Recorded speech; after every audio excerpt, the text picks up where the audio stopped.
Hi, everybody. So nice to be back with you this month of May. Let's jump into it. So, what I want to talk to you about this month is this conditioning that so many of us have.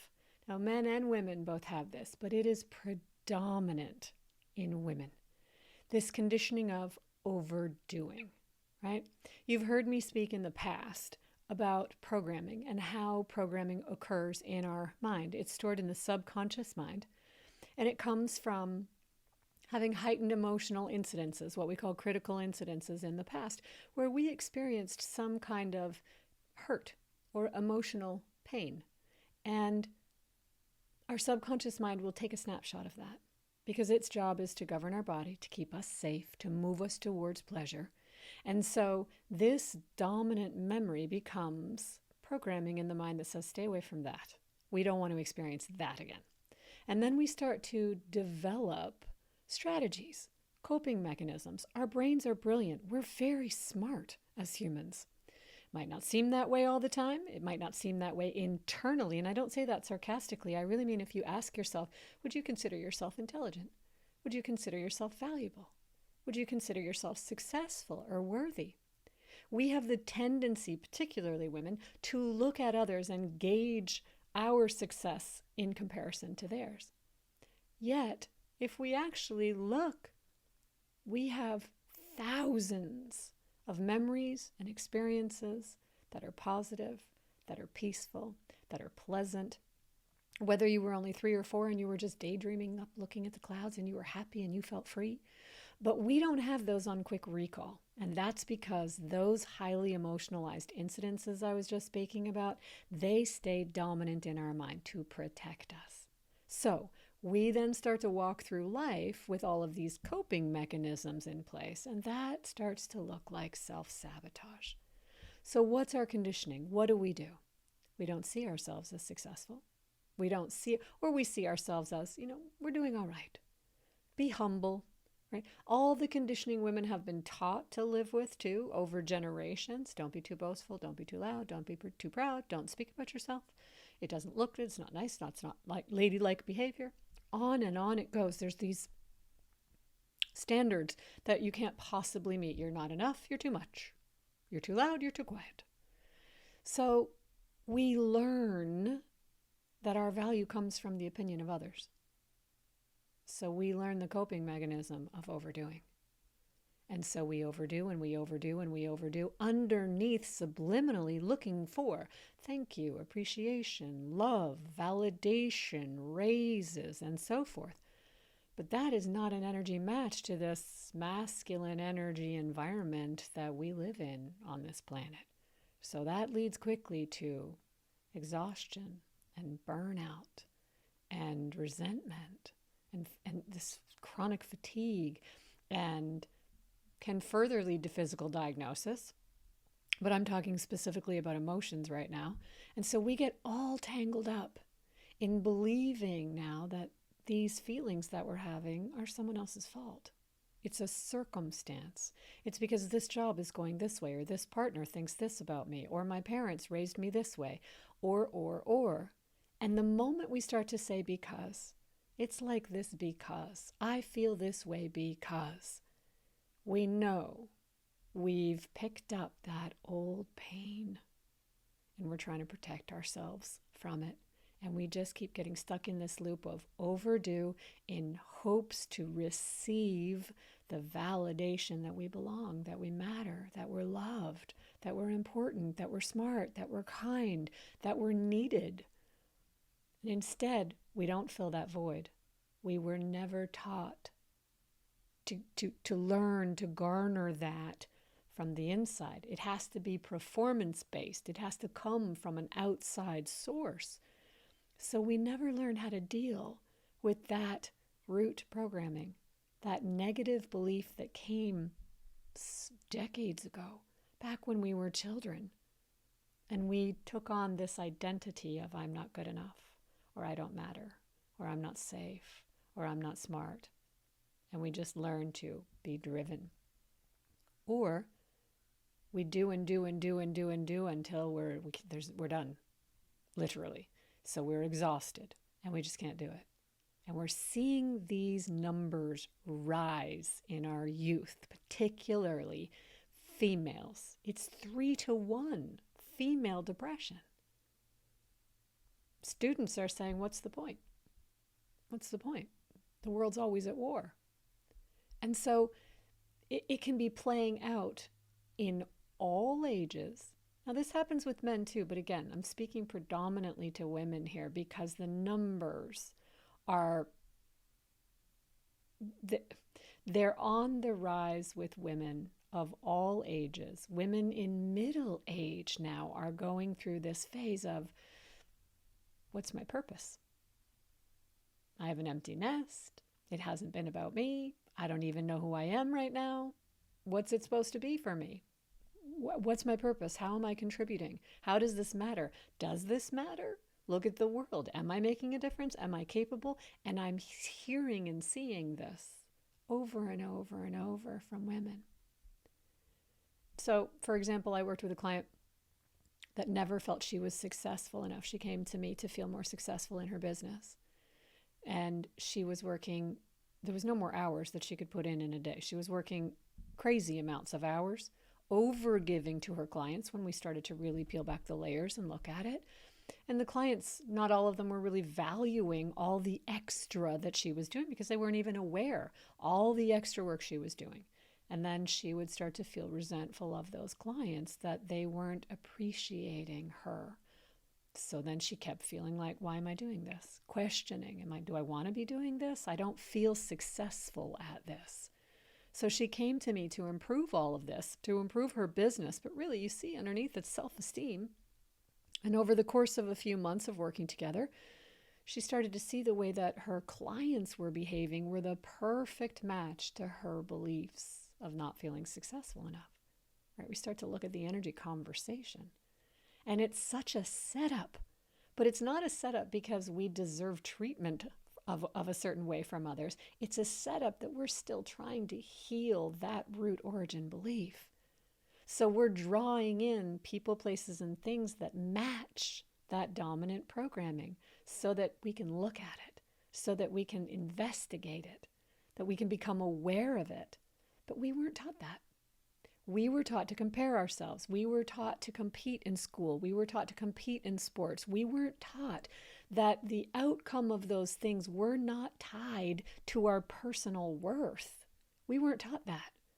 This is so big, and it's the root of so many issues in our lives. Before we develop the coping mechanisms, wouldn't it be nice to know that your personal worth had nothing to do with anybody else or your performance in any area of your life? Your belonging is already intrinsically yours. You take it everywhere you go. But we didn't learn this. So because we have this inner conflict, we're incongruent with this, we believe that our worth and our value comes as a result of other people's opinions of us. And now we're just in this never-ending cycle of I have to overdo, and if someone else doesn't pick up on it, if they're not psychic enough, if they don't recognize it, if they're not praising us all the time, then we are constantly feeling like, what am I doing this for? And it's inherently incorrect right from the root. So one thing we need to really learn is that our worth is not tied up in any outside circumstance whatsoever. Because if it's tied up to how our partner feels about us, how our boss feels about us, how our friends feel about us, how our teams feel about us, it's doomed to fail. Because the biggest secret is everybody else is far too busy wondering if they fit in and if they're good enough. They're too busy worrying about that to make sure that you feel like you do. If that can really land, that clarity that everybody else is trying to figure that out for themselves, they're never going to be able to meet that need for you. That is your job to meet that need. Then life starts to change. The moment my client really started to understand her patterns and reframe them and anchor them in, she started to feel better. She started to meet those needs for herself. We started to strategize ways that this made sense for her. And then the way that she was offering things with her clients. So after integrating all of this, her business started to change. Her client list interestingly enough, started to change. Some of her regular clients dropped off. New clients came in that were a better match. And some of her regular clients that did stay, their behavior changed. Now, why? Why did the client's behavior change? Isn't that interesting? Did they change? Or did the client just begin perceiving them differently? Right? Did my client just start perceiving her regular clients differently from the changes and the shifts that were taking place within her? When we learn to meet our own personal needs, our own emotional needs, and not demand them subconsciously, so here it's subconsciously, we don't know we're doing this, it's really unconscious, it's nuanced, it's subtle, subconscious, subtle. When we stop demanding that subconsciously from others, it sets us free. And it sets others free too. We are all energetically connected. So this pull on energy disappears. When you start meeting your own emotional needs, subconsciously, you're no longer transmitting, I need this from you. And that changes things in our environment. It starts to change the reality that we live in, our perceptions of the reality that we live in, and the manifestations of the reality that we live in. We start to show up focused. We start to show up happier. We start to naturally shift into who we were always meant to be, because it's never contingent on others. And when others don't feel that energy pulse subconsciously, again, all unconscious, that if they don't feel that expectation from us, that feels like our focus is on them and their needs now. So for my client, that started to feel like I'm just focusing on what they've hired me to do. And I'm meeting my own emotional needs. So I no longer have this subliminally going on in this conversation.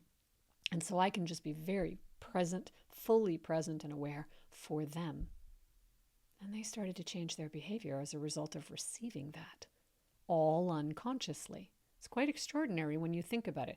We think our conversations are just like this. It's what we see, it's what we feel, it's what we hear.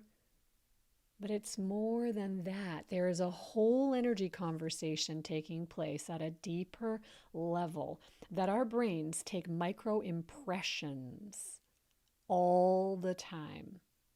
And so we are receiving information at a much deeper intrinsic level than we're aware of. And so if you hear that, right, that our ability to show up focused on other people because our self-esteem is intact, if we can do that, that's a game changer in business. There's a deep nuance there. When you can learn to be the one in the room that can show up holding your own happiness, holding your own success, holding your own gratitude, your own value, your own wisdom, and just listen to what others are hiring you for, or what your friends are saying, or what your partner is sharing about their day, then you are showing up for them. And that makes everyone feel heard, feel respected, feel acknowledged. And the work goes much better. And they naturally appreciate you. They naturally love you. They naturally want to be with you. You get all the things that you want, but not because somebody had to change in order to give them to you. It's a whole different energy dynamic when you look after you, and then you can be very present for other people. This is not the normal on the planet right now. This works in relationships, in team leadership, with colleagues, as an entrepreneur or a teacher, in business, in success. It works in every relationship that you have. We can never meet a need outside of ourselves, ever. It's always internal, and it's always what we're believing about whatever is upsetting us that's in the way. That's the self-investigative work. Not what others are doing. That might be the trigger point. That might be the catalyst. Nobody had perfect parents. Maybe you did, but maybe you got bullied at school. Everybody has critical incidences from their past. Everybody has programming. There is no one that escapes programming because we are wide open subconscious mind until we're 7. Everybody's had experiences. And then from 7 on, there's a part of our brain that starts to develop, that adult, rational, reasoning mind. We start to be able to differentiate ourselves in time and space. Then subconscious access starts to become limited. We start to perceive data. And so that changes. But up until 7, we're wide open programming. So we're learning how to be a human. We're learning how to walk and talk and think and respond. And we're taking in everything that everyone around us, particularly our caregivers, our authority figures, our parents. And so we learn modeling. We have programming. And from that point forward, we don't learn in school that our value is something that we need to nurture and garner, and that it's already there. It's not based on your performance. It's not based on how you look. It's not based on what size you are. It's not based on any of those things. But that's what we're brought up believing. So if we can understand that people around us are only doing what they're doing because we're believing what we're believing, that can be a game changer in life. That's deep inner work. That's the kind of work that I'm actually going to be diving into in an upcoming group event that I'm facilitating called She. This is particularly for women. It is very, very limited, where we're going to learn when we turned off that magnetism, that maybe it wasn't safe for you, or maybe you stopped believing in yourself. And for me, that took me all the way back to when I was only 12. These memories showed up of the tender age of 12 when I started to see things change, how I felt, and I started to make myself very, very small. And we're going to heal that, right? Is it any wonder that women feel like no matter what they do, it's not right, it's not enough, it's too much, it's too little, all within this masculine energy, action-driven world that we're living in? But that deep, feminine, wise part of you has been quietly living inside of you, waiting for you to return to her. And we're going to do the deep inner healing work to reconnect you with her, that part of you that was always meant to lead you. This is what it looks like authentically to walk into a room with your belonging intact, able to hold your own happiness, your own value, your own success, your own wisdom, your own gratitude, because you can navigate it all. This is so deeply important right now. This feels like freedom. And if there's one thing I hear repeatedly from my clients is that the way that the world is right now, they do not feel free. They do not feel like it's available to them. And when we feel free, when we create that for ourselves, we bring the best of us to all that we do and everyone we do it for. I truly believe, this is a big statement, but I truly believe it. I believe that women are going to change this world. In fact, I think we have to. And I myself personally, I'm quite tired of seeing old white men bring us to war over and over and over again. Reconnection to the divine power within you is how we learn to live outside the rules, creating the lives that we're dreaming of, that you already know inside what you want. And because you want it, there's a resonance for it. There is already an energy signature of it that it's yours. But how you bring that through requires you to heal those places and those incidents inside where you stopped believing in yourself, where it became too scary for you to be all of you. And it was contingent on other people's thoughts and feelings, right? Those feelings of unworthiness or not good enough, or anger or resentment, comparison, competition, defeat, any of those feelings, whenever we feel them, that critical self-judgment, it's like an act of war within ourselves. Our mental, emotional, and physical well-being are affected by this. How we show up in the world and how the world shows up for us, our perception of the world changes dramatically. And that needs to be healed. Because when we're at war with ourselves, we're at war with the world. And then the world is continuously at war. And collectively, that's what we keep manifesting. That's what we're watching. But women have extraordinary things within them, incredible abilities and connections and feminine energy. And there's a part of you, she knows the way. So this is going to be very, very limited. If you're interested, you can reach out to me. It's on the website. As always, it's such a pleasure to be here with everyone. Thank you for your time, for your energy. If I can help you in any way as a clinical hypnotherapist with your life, I would be honored to do so. I wish you a beautiful, beautiful May. Thank you. I'll see you again next month. Bye for now.